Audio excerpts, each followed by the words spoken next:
Hey students, welcome to this episode of Truth or Consequences. We're really excited that you're joining with us today. I'm Lucas Jackson, the student pastor here at Austin Oaks Church, and I got my good buddy Stephen Hoffman. You want to say a couple fun facts about yourself, Stephen? Sure. Moved here in 2015, joined the church when I started dating Kirsten, at the time Weatherly, now Hoffman. Who is the best? She is the best. I work in the trades. I'm a plumber. I own my own business as of this year, and really enjoy this community. Yeah, awesome. So the question we have today is, I'm a graduate, and I don't want to go to college. What should I do? And I mean, in the culture we're now in, most people are, I'd probably go so far as to say is pressured to go to school. Yeah. College is, education's a big deal. Going to college is a big deal. And so, but before we kind of get into, I kind of want to what are some options that a graduate has if you're thinking you don't want to go to college? Like, what options do you have? And so and this is an exhaustive list, but this is kind of what Steve and I came up with. The first option is you could get an entry-level job. So something like McDonald's, Walmart, something where you're not going to get paid a lot, but an entry-level job, just kind of start working. That's an option for you after you graduate. Another great option would be the military. Joining one of the armed services would be a great opportunity. Another one is a trade school. My favorite one is you could live at home and eat Cheetos or Funyuns. You could. Wouldn't recommend that one, but it's an option on the table. A couple others we thought of was you could take a gap year, which has kind of become a popular thing, fairly recent, I would say. It's been around for a long time. But and you could do a variety of things on your gap year. Another great option would be to work at a Christian camp all summer. Stephen, you got a little history in that. I did one summer at a Christian camp, which was a great experience. Wish I would have done it more.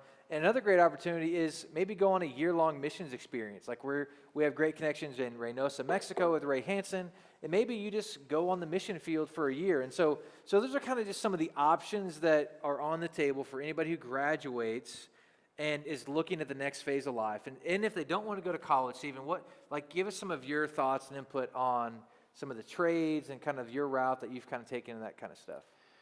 Yeah, sure. I guess I'll give you a brief history, and kind of trying to keep it short.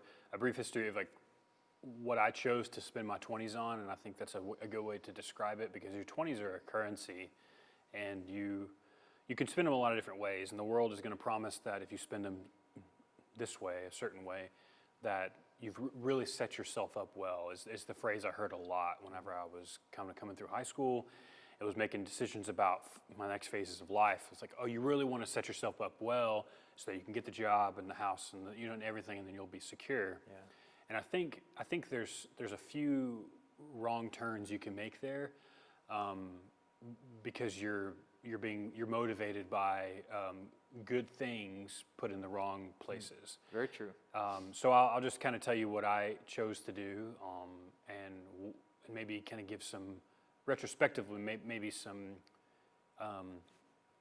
advice on maybe what I would have done differently, and then kind of talk about what some of those options are and what they mean. So I graduated high school, normal, had parents that really pushed me, made some good grades, so I had a scholarship, so I went to college. Yeah. Because my parents' generation, for them, going to college meant that you were set apart. Yeah. Which 40 years ago, that was a big deal. It was, yeah. I mean, it was different culture, and what you made, without a doubt, was way more. It was dependent, if you went to college or not. I mean, I think both of my parents were the first ones in their line to go to college. Yeah. And I think that was not uncommon, because you had baby boomers who were born from the greatest generation, and they the way they operated, they were more like work 2 or 3 jobs at a time, get it done, provide better for my kids, and then the next generation, my parents' generation, reaped a resource benefit from that, and so then it's like, you can go to college, and so they did, and then there's just been a change over the generations about what college provides, but the narrative hasn't changed.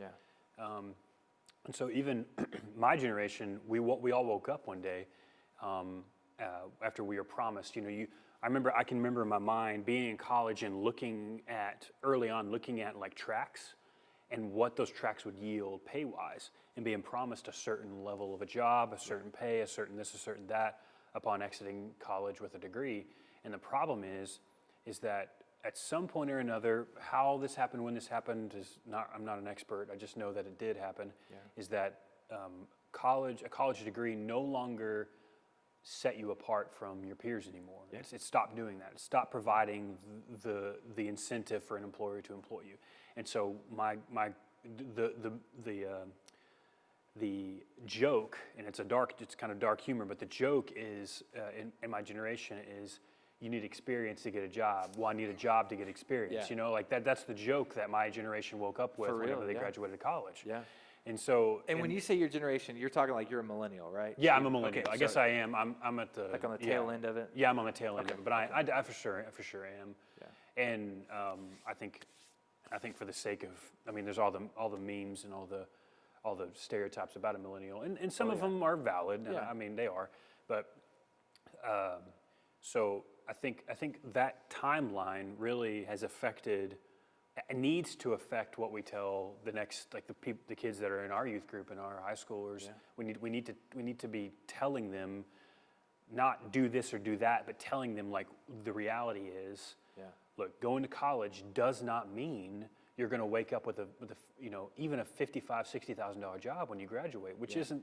I mean, which is, that's nice, but that's not even that much money. No, and I used to think it was. I used to think 30,000 was a ton. Right. And now I'm like, that's like that might as well be $10. Yeah, I mean, that's what it feels like. And that is even. I mean, even inflation and the standard of living rising. I mean, that's another thing too. So yeah.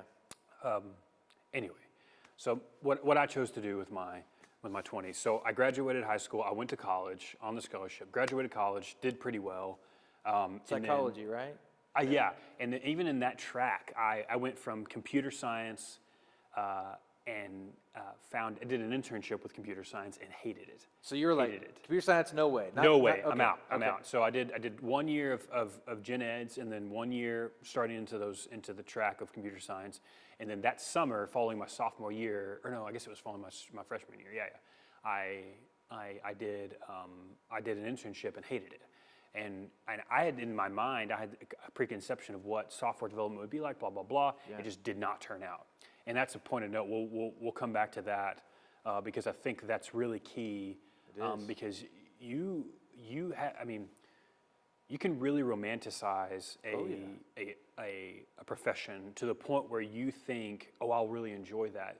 But what you'll find is the nuts and bolts of what make up a profession are often not what you have developed in your mind it to be. I thought software development was going to be like problem solving. I was going to get a problem and I was going to write code and solve the problem. Yeah. That's like 25%. 75% is fixing what you've already made. And you're looking like you're reading like hundreds of lines. Anyway, miserable stuff if you hate sitting and focusing intently for long periods of time, which I do. Yeah. And so the problem-solving aspect of it, I wasn't wrong. I did want that, and that affected kind of the track of where I actually ended up. I just conflated problem-solving with programming, which is what my dad did, which also affects what you choose to do. For sure, yeah. So graduated college, kind of was in a really loopy place when I graduated college, didn't have a lot of direction, didn't know what I wanted to do, had this psychology degree. Really, in America at the time, and definitely now, you need a master's to put psychology to use, if not a doctorate. Yeah. And so I was thinking about going back to school. The idea of going back to school immediately was not appealing. So I was just ready to be done. And so I gotten recruited to go to a biblical institute, and that started a 9-month program, which really changed the trajectory of what I not necessarily what I. The steps I would take to get to where I am today, but I think the way I took them for sure, what I prioritized at each transition, and when I say that is, I wasn't like at each transition, and you'll understand this when you move into this season, is that between like high school and college and young professionalism, and as you go, there are going to be these transitional moments where things feel weird and kind of like fluid, and you're not exactly sure, like you kind of have a lot of open options, which can be frightening and also freeing. Yeah. in a few different ways. So that's kind of where I was, and the institute, which is a Kanakuk-based institute, that's a Christian sports camp, which is I did a few summers of that in that season as well, kind of off of the school year track during the summers, that changed the way I think I thought about even my 20s, and I think that's because I had men telling me like, yeah, sure, you can pursue higher education and you can chase that, and if that's like really something you want to do, if you really feel like you can attach the kingdom of God to your profession, then you're gonna love it. Like you're gonna be fine. You're gonna really enjoy your work. You're gonna be fulfilled, and you're gonna be able to kind of like create you're gonna be able to kind of create your own ministry within your job. But that's not really what people my age did, and I think that's not what people, even kids who are graduating college or graduating high school and going into college are doing today. I think they're taking the profession they want and saying, I'll figure out how to make it work with ministry. Yeah. It sounds okay. It almost never works out.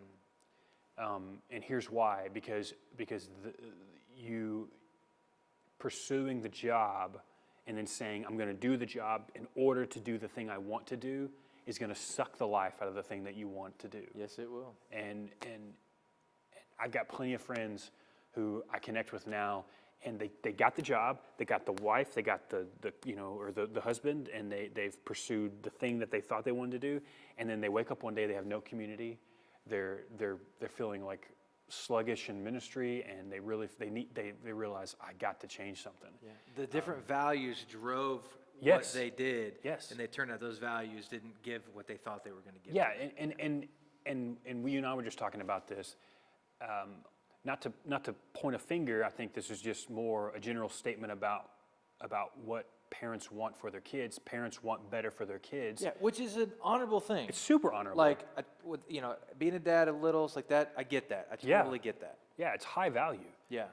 And so a parent and my parents are going to take their experience and they're going to say, life is probably going to more or less play out the same way. Yeah. Which is super reasonable. Yeah. So for my generation's parents, in their mind, college equaled a better life. Yeah.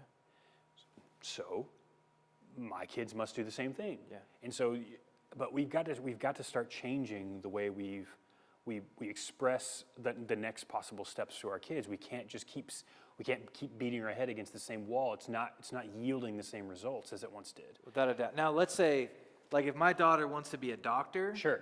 Like, there are some things, without a doubt, you've got to go to college for. Yeah, like, you can't apprentice to be a doctor. Yes. You got to go put your nose in a book. Without a doubt. So there's some things that matter like crazy. And so we're not saying that college is a wrong thing or a bad thing. It's not. It's not the only thing. But it's not the only thing on the list. Right. It's not the only thing on the list. And so let's talk a little bit about, like, the list.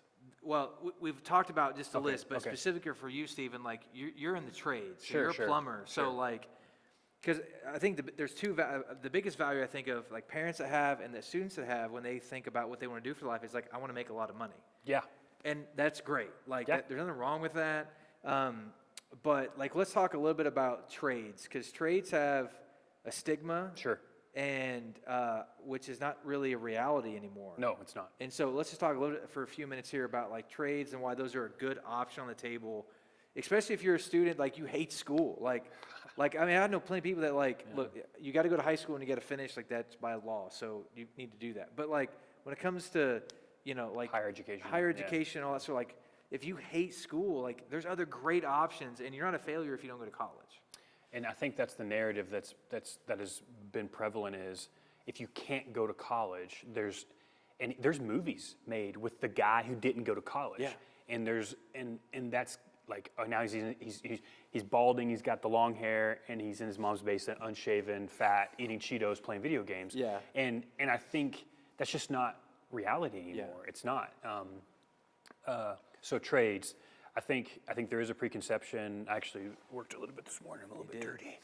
And when you say trades, we're talking like plumbers, welders, there's mechanics, tons. I mean, pipe fitters, HVAC systems, I mean, like you're, electricians. I mean, you're using your hands. Yeah. I mean, and and there's not typing on a computer. You're not. I mean, yeah. I guess you would be using your hands, but There's nothing wrong with that either. no, there's not. No, there's not. And but yeah, the idea of a trade is blue collar work, which, and I think even that stigma is blue collar work stigma is for the unintelligent. Yeah, and it's not. That's not the case at all. Oh man, I need to know, to do my job well, like I need to know a mountain of things, a mountain of code, a mountain of the field of inventory that I need to be aware of, and the inner workings of the products that I provide.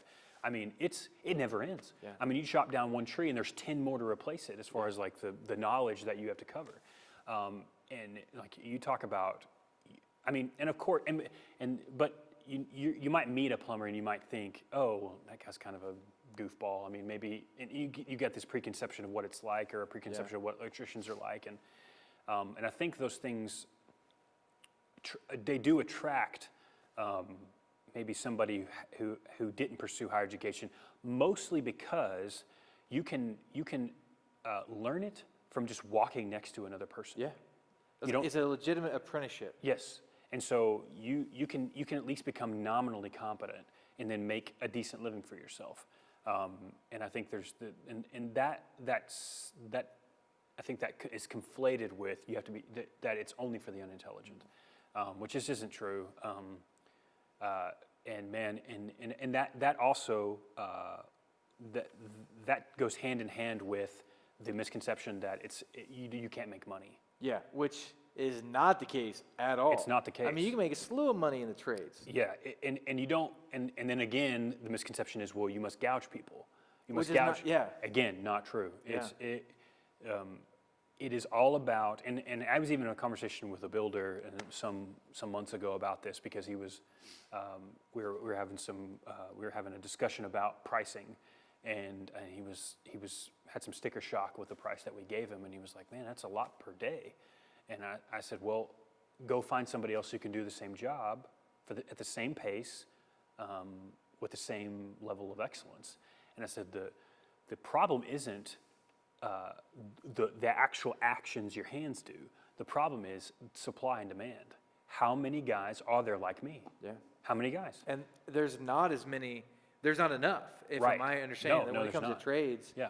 like there's high demand for those guys. Yes.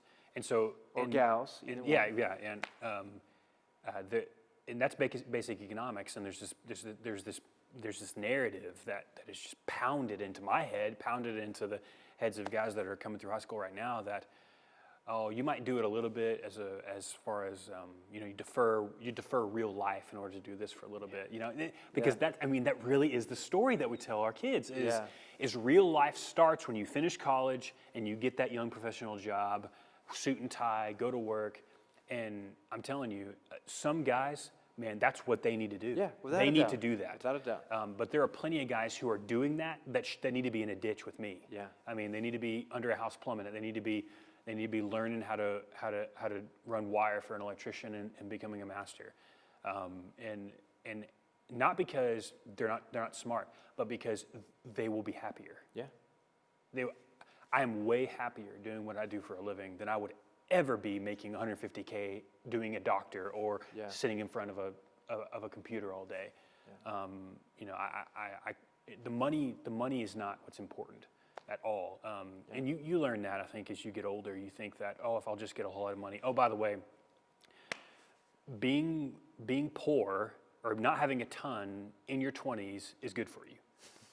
It's good for you. It teaches you some humility. You learn how to, and this is just some advice from Stephen, who's 30 and doesn't know a ton, but my experience: learn how to manage money when you have a little. Yeah. And then when you have a lot, you won't be stupid with it. Yeah, without a doubt. And learn how to give it away. Learn how to be generous with it, even when you have a little. Learn how to be generous with it. And I never have to worry about money, not because I have a lot, but because I give it away. Yeah. Which anyway, that's just one for free. No, So that's good. That's really good. I think so. To kind of bring things full circle on that, the possibility of deferring your college even for a year, I think, is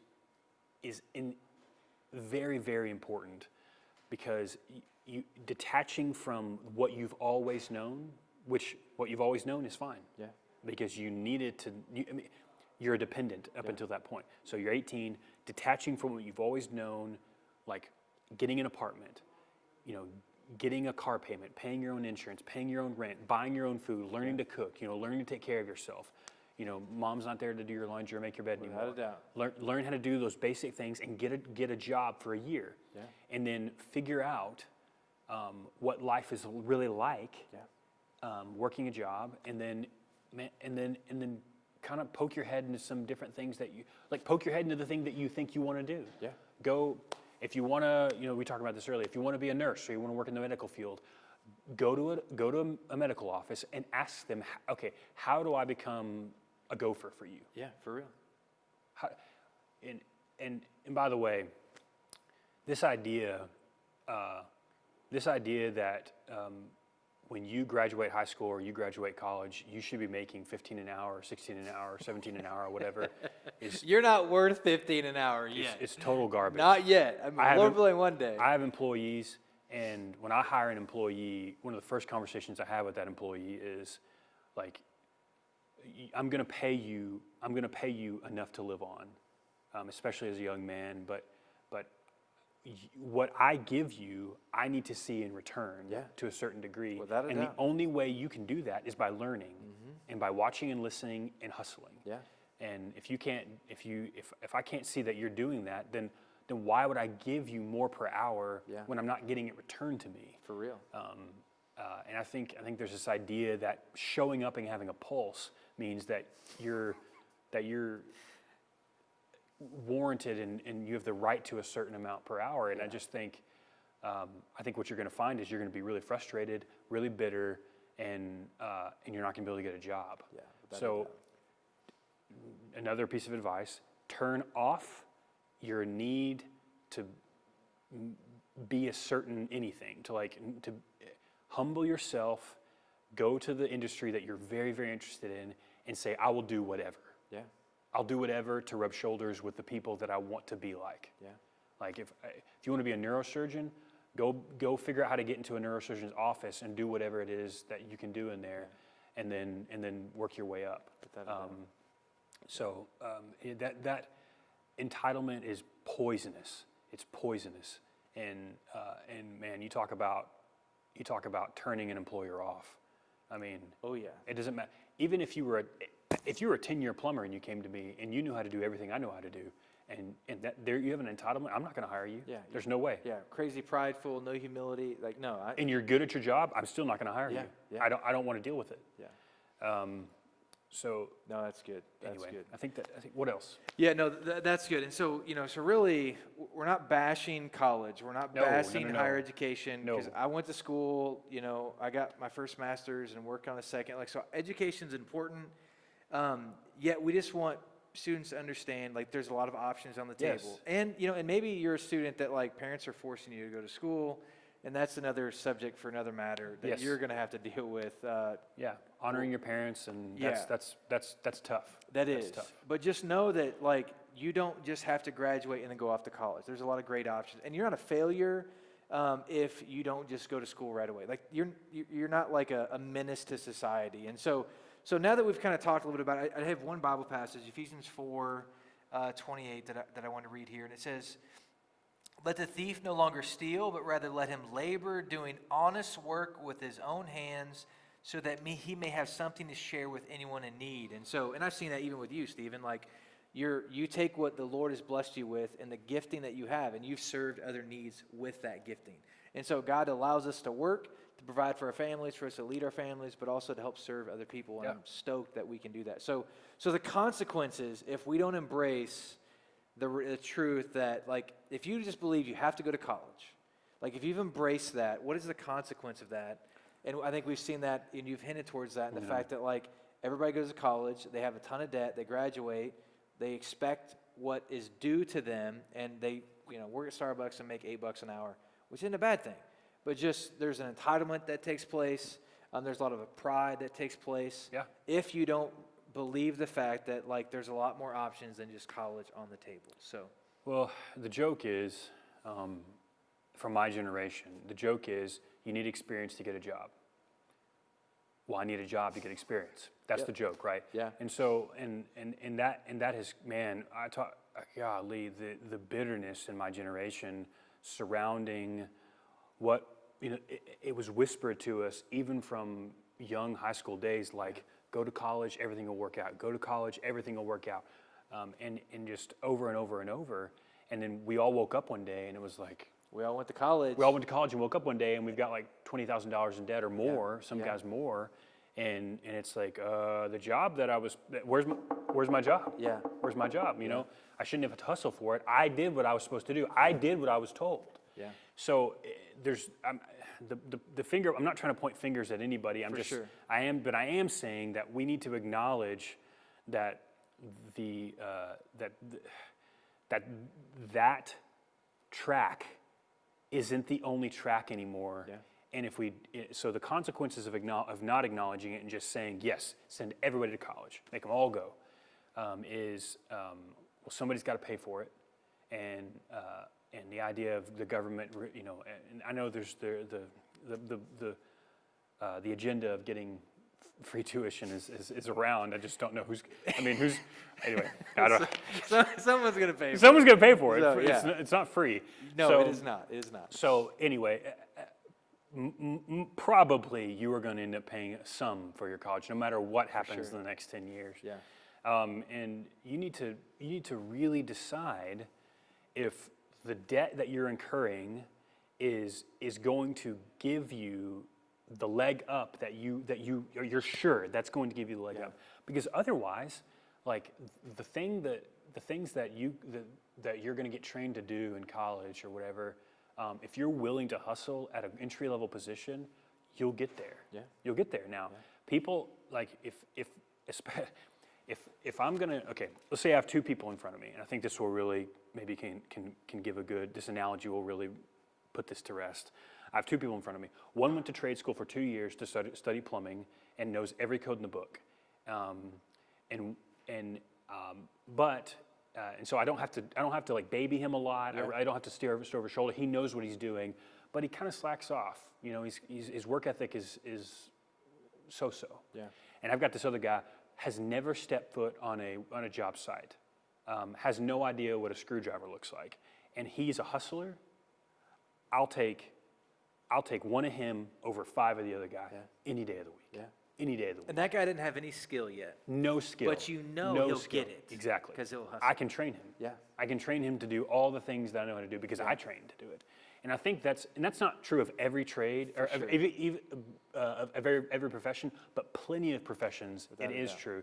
And the employer is never going to struggle raising that guy to the next tier. Yeah. He's never going to struggle because I know this. I'm constantly fighting to get people underneath me who I can trust, who are dependable, and who I can teach how to do the job well. And I'm not alone. Every employer is doing the exact same thing. Yeah, and I know plenty of other guys who are in the trades, and they have a hard time they're not necessarily looking for the guy with the specific skill set. They're just looking for a guy that'll hustle and work hard and show up every day on time. Yeah. And they're having a hard time finding that. Yeah. And I'm like, you kind of need that for any job that you have. Well, you do. Lord willing. So, and we could talk for. We could. Steve and I, when we get going, we don't ever end. So anyway, I hope you guys are encouraged by this. Take a look at your options, and even just one quick thing. Like for me, like I worked full time during college to pay for it. Yeah. So I graduated with 0 debt. Now, if I went to Baylor, it was like $85,000 a year. If I didn't sleep for 4 years, maybe I could have got enough money. But so there is ways around that as well. And so thank you for joining us on this episode of Truth or Consequences. Appreciate you guys, and we'll see you later.